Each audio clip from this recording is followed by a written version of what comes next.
Hello everyone! A little while ago, there was a questline on the War Within beta, which has since been changed. But the quest text used to have Illyria say that, where once there was discord, there is now unity of purpose. No longer oath-sworn or unbound, just as we can no longer be Horde or Alliance. We are all in this together as one. Quite a bit of feedback followed, with people wondering, what is this all about? What do you mean, no longer Horde or Alliance? What about our factions? What about our pride? And by now, the dialogue has changed, yet the question still remains, what about the faction pride? Is it still a thing for the future, or is it a relic of the past that we should not hold on to?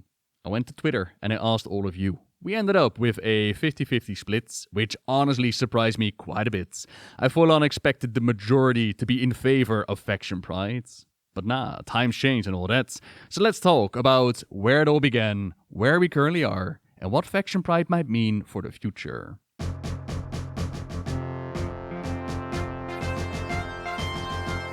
In the Age of Chaos, two factions battled for dominance. The Kingdom of Azeroth was a prosperous one. The humans who dwelt there turned the land into a paradise. The Knights of Stormwind and the clerics of Norsha Abbey roamed far and wide, serving the king's people with honor and justice. The well-trained armies of the king maintained a lasting peace for many generations. Then came the Orcish hordes. No one knew where these creatures came from, and none were prepared for the terror that they spawned. Their warriors wielded axe and spear with deadly proficiency, while others rode dark wolves as black as the moonless night. Unimagined were the destructive powers of their evil magics derived from the fires of the underworld. With an ingenious arsenal of weaponry and powerful magic, these two forces collide in a contest of cunning, intellect, and brute strength, with the victor claiming dominance over the whole of Azeroth. Welcome to the world of Warcraft. That's the foundation. That's where it all began. The Kingdom of Azeroth rising up against the evil forces of the Orcish hordes. The world's view of these alien invaders was not exactly kind. For months, Tyrellian had been struggling with his faith, and with one particular question. How could the Holy Light unite all creatures, all souls, when something as monstrous, as cruel, and as purely evil as the Orcish horde walked the world? He had remembered the Dark Portal, of course. Khadgar told him about it when they first met, while describing the Orc menace. It had been mentioned several times since then, but for some reason, the truth of it had never really sunk in. Until now. The Orcs were not of this world. They were foreign to this planet, to this very plane of existence. They came from elsewhere, and were powered by demons from even further beyond. The Holy Light did unite all life, everyone in this world. But not the Orcs, who did not belong here. And that meant his task was clear. He was charged with upholding the Holy Light and using its blazing glory to scour this world clean of all threats from within and without, and to maintain the purity within. The Orcs did not belong here, and that meant he could strike them down with impunity. Now, I wasn't around for this time period, so forgive me if my Googling research is a little bit faulty. What I have found is that Warcraft 1 was released in 1994, and it wouldn't be until 2001-ish until we learn more about the Horde's motivation. Make the original Horde more than just these dark creatures throwing out the destructive powers of hell itself. We learn more about their time on Draenor, why the Horde was formed, that there was more honor to them than given credit for. Someone like Tyrion Fordring even lost his titles and connection to the Lights over learning the honor of Eitrigg and standing up for the Orc. A story told in Blood and Honor, released in 2001. The original invasion was repelled by the Alliance of Lordaeron. The survivors on Azeroth had won the war and closed the Dark Portal. Any Orc in the wilds, they were pretty much kill on sight. Tyrion, being able to look further, was incredible. Only a few looked at them and saw more than just monsters. Any Orcs taken prisoner, they were placed within internment camps, where they were treated beyond horrible. The demonic blood was pumping in their veins, which made them lethargic, but new times would rise for the Hordes. Slave gladiator Thrall would liberate himself, liberate and reunite the other Orcs, reform the Horde, and carve out a piece of Azeroth which they could peacefully call home, not with the intent of conquest like the original Horde had, but a place for their families to live. The gift of being able to look beyond the past was one held by Jaina Proudmoore as well, who, under the guidance of Medivh, took the survivors of Lordaeron and worked together with Thrall, the Horde, and the Night Elves to band together against the massive threats of Archimonde and the Burning Legion. It was through their union and great sacrifice that they managed to save Azeroth. A theme that would be repeated time and time again. Horde and Alliance stronger when working together, weaker when they are not. But letting go of the past is not so easy. Jaina's father, Dalen Proudmoore, he's a great example of someone who clearly remembered what it was like to fight the bloody battles and lose their loved ones. A cycle of hatred remains, even as the Horde and Alliance will become somewhat different than what they started out from. 4 years have passed since the mortal races banded together and stood united against the might of the Burning Legion. Though Azeroth was saved, the tenuous pact between the Horde and the Alliance has all but evaporated. The drums of war thunder once again. The Alliance of Lordaeron turned into just the Alliance, with now the humans of the rebuilt Stormwind, the dwarves of Ironforge, the gnomes of Gnomeregan, and the Night Elves of Teldrassil. The Horde, Thrall's Horde, that had the Orcs, as well as the Bloodhoof Tauren, the Darkspear Trolls, and the Undead Forsaken. Right from the get-go, the moment that we booted up World of Warcraft, we were asked to make a choice. A clear line in the sand between the two factions. Join the mighty Horde or the noble Alliance. Reds versus blue. And I still remember the first time that I ran into members of the opposite faction who spoke this weird language that I couldn't understand. Nor did I have a lot of time to think about it, as that was the first time I was getting ganked. Just remember through the pain, you made me get my man. No!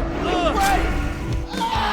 They wrote songs about being camped by the opposite faction. The scars of Stranglethorn will remain upon my soul until the day that I die.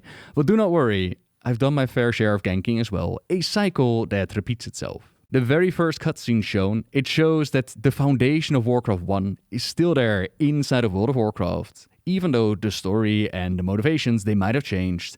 No longer a simple good versus evil storyline. There's now history, morally grey, who is right and who is wrong. Clearly, it's the opposite faction. That's the wrong one. How is this even a question? And the faction war, or the faction pride, it did not stay inside the game either. Blizzard themselves fed into the idea of us versus them, and depending on which faction you would ask, Blizzard favored the opposite one. I look at the internet too, and the Alliance community I think has been very vocal with this, I'll call it a conspiracy theory, that, Blizzard developers don't love the Alliance as much as the Horde, and Yes. it's just absolutely, it's just not true. I googled some clips from BlizzCon related to the factions, and some interesting things popped up. In 2010, we had this question during the Q&A. Well, I have kind of a lore request.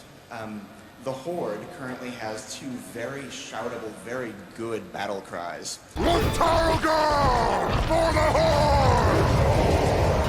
And I'm wondering, when the Horde shouts for the Horde, what do I say? I'm wondering if you can give some character somewhere some good thing to shout back. Have mercy.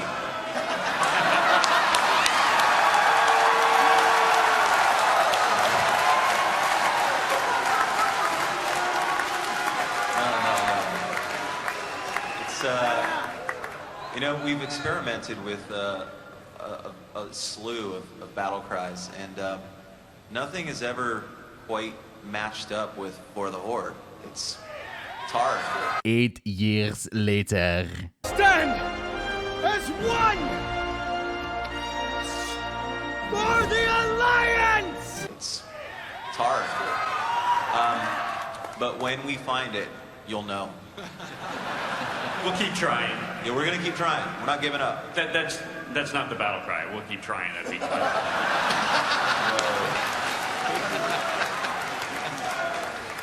Thanks. I'll call it a conspiracy theory, that, Blizzard developers don't love the Alliance as much as the Horde, and Yes. it's just absolutely, it's just not true. But I've thought about it a lot over time. I've thought about the storylines they've called out, and the storylines or the character moments that they'll call out for the Horde, and I'm like, well, that's really interesting. It's not like we love the Alliance less or there's less to do with the Alliance, but I think sometimes, I've heard it said this way. This is a little weird. This is theory crafting, right? But I've heard it said this way. With comic writers, right, that writing Wolverine's kind of easy, right? It's this really compelling, gritty kind of thing. But writing guys like Superman and Captain America can be very difficult because they're so morally upright, and that's what fans love about characters like that. That it can be really difficult to kind of summon storylines where these very upright characters are very dimensional, because they don't make mistakes. They don't, and so. I wonder in a way sometimes that maybe that takes effect in our development, that the Horde's a little easier to get gritty with and really sink your fingernails into some of that content. And, the Alliance, they're the lawful good, faction, like where do you go? So it's a little harder, but it is not remotely impossible. It's actually really fun work, and it's something we're very mindful of. Faction pride and faction war outside of the game. Yet, times do change, and so too did the story and its leadership. There's a running theme of, yes, the Alliance and the Horde are fighting each other, but they're also focusing on the big bad to make sure that they still have a world to fight over. There was an interesting dynamic between Varian and War Chief Raul. Both leaders have in their past influenced their future. At the Wrathgate, the Horde's partnership killed more of our men than the Scourge. I'm done with your Horde. May this Death God take you all. But both characters also changed as the story progressed. Varian took a lot of the lessons from his son Anduin and found ways to deal with the fury within, so he became a whole lot less aggressive. To counter that, we would see the more peaceful Thrall pull himself away from leadership of the Horde towards his path of shamanism, replacing him with the much more aggressive Garrosh Hellscream. Now it was Varian who was the more peaceful one, with Garrosh going on the attack. If you've been playing Mob Remix, then you're actually re-experiencing that time period, with War Chief Garrosh becoming the big bad at the end of the expansion. But some among you fought against Garrosh's tyranny. For that, I am willing to end this bloodshed. But know this. If your Horde fails to uphold honor as Garrosh did, we will end you. A storyline they liked so much that they did it again during Battle for Azeroth with War Chief Sylvanas Windrunner, who had taken over from War Chief Vol'jin. The Horde is nothing! The Battle for Azeroth that started with the burning of Teldrassil and would end with an armistice signed by the Alliance and the Horde. The Fourth War, they called it. And while Sylvanas still had to be brought to justice in the next expansion, interestingly enough, ever since this armistice, ever since the end of the Fourth War, peace has reigned between the Alliance and the Horde. Due partially because of something that we've never had in the World of Warcraft before, we have had a time skip. Shadowlands began in the year 35, and Dragonflight in the year 40, with the events of the Shadowlands taking place over the course of 2 years. That means we're looking at a 3-year time skip. In the Shadowlands, we didn't really fight each other, so that's 5 years already, and then Dragonflight took 2 more years, so we've seen around 7 years of peace between the Alliance and the Horde. We've beaten the previous record of 4 years between Warcraft 3 and Classic, all thanks in big part to a time skip, in which no real major events happened besides a wedding that we didn't get to experience in-game. And perhaps that is part of the problem that we're now facing with where they're trying to take the storyline. Having off-screen developments makes it difficult for your player base, for your audience to follow the direction. Consider the sequence of Legion, where we had a faction war running in the backgrounds, but overall, we, the heroes of Azeroth, we rose up to lead our order halls regardless of faction, regardless of what you called home. We were, insert clause here, and we would stand united for the world, for Azeroth. I remember how they promised that order halls were gonna get a proper farewell, only for that not to happen. In the next expansion, we were just going at each other again. We also see this relative quick change happening with the New World Tree for the Night Elves. Only a few years back, Darkshore was invaded, Teldrassil was burned down by the Horde, the genocide of the Night Elves they called it. And now, not only are members of the Horde expected to help out with this New World Tree, the city itself is open to both factions, despite that history. Not the first time this has happened, and not only for the Alliance. But the point is more that when we're trying to get your audience behind this, you need to put in time and development and guide them to feel like it's a natural progression, and while each will have their own opinion, I personally feel like a lot more development is needed, let alone the question if this is where you want to end up. Another example would be Gilneas, which has been retaken by the Gilneans, or at least that's what they called it, but the Worgen weren't just given their home back by the Horde, it now also remains open to both sides. And the potential of taking this further is definitely there. They've recently done a short story about Illyria visiting her son Arator in Quel'Thalas, and Trellian was there visiting him as well, hanging out in the city of the Blood Elves. Story-wise, Trellian has always been close to the elves, so despite his role of leading Stormwind during Anduin's absence, it makes sense for him to be accepted. You can make arguments there to make that make sense. However, a big part of the short story is a dramatization about Illyria walking their streets. Last time she got near the Sunwell, things got rather voidy, and so she is escorted around by guards. Lorfmar tells her to leave before it gets dark. There's a lot of stress about visiting Arator. Stress that is absolutely not necessary, because she could simply ask Arator to meet her outside of the gates, meaning that her walk in the streets is more so that they have a chance to describe how Silvermoon's being rebuilt and what the city currently looks like. Knowing that in midnight we'll be returning to the fabled lands of Quel'Thalas and we're going to deal with the Sunwell, what kind of Quel'Thalas will we be returning to? What city are we going to leave behind? Could it be that they're going to open up the city to both factions as well? Considering they have made changes to the questline on the beta, nothing is set in stone, right? By no means am I trying to say that the factions are gonna go away, but there's definitely change happening. I don't believe many would have expected factions to share cities with each other, and yet here we are. Of course, this is also influenced by a dwindling player base. A lot of the content is still group content, and while they are working on fixing that with the follower system, for now you need a healthy pool of players to be able to get things done. Being able to play with each other does not mean the factions need to be at peace, quite the opposite. In Warcraft's history, they've been more at odds with each other than not, and yet they still save the world from great threats by working together. So does that mean we should just let go of faction pride and become one? Everybody is going to have a different answer for that question. Personally, I think that there's a lot of value in that first choice that you make when you create your character. Feeling part of something, be it a guild, a raid team, community, or faction, it matters, as it binds you to something more than just the game that you play. Yet at the same time, I also agree with the mindset that faction pride, it goes beyond faction war. By that, I mean that there's more to being part of the Alliance and the Horde besides not being the opposite faction.